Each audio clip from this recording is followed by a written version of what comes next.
Today we'll be making ofe nsala. As you can see, I have my fresh fish and I have my dry fish, and here we have ozuza's leaf, crayfish, pepper, opei, and ozuza seed. We have our yam.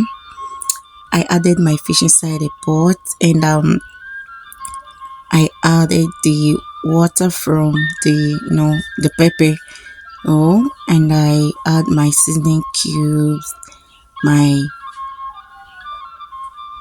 seasoning cubes, my salt, and the pepper.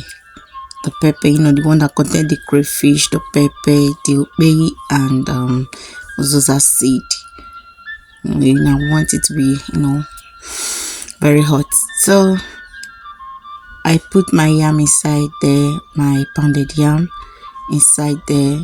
I put everything in fat apart from the dry fish and the uzuza leaf.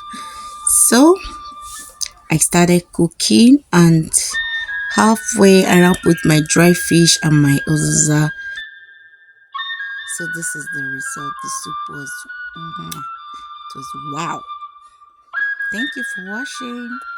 Bye.